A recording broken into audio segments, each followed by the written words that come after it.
as master is called Abraham Abulafia, and remember that name, Abulafia.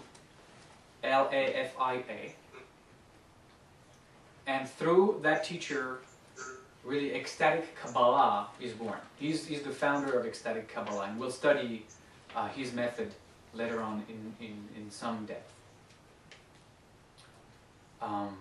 We'll actually practice a little exercise around some of what he does.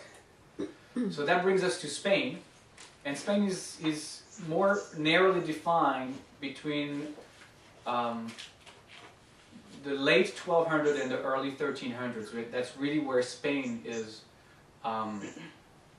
most important to us, because that's where the Zohar,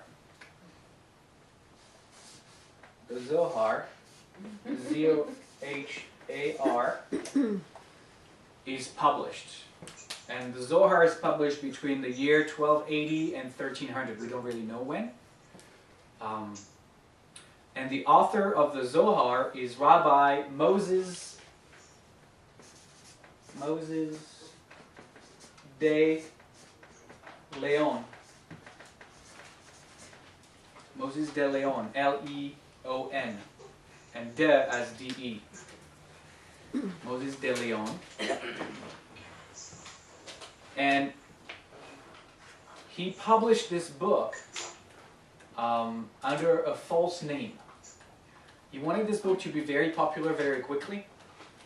So he instead of saying, I wrote it, he said, oh, I discovered this in my attic, written by Rabbi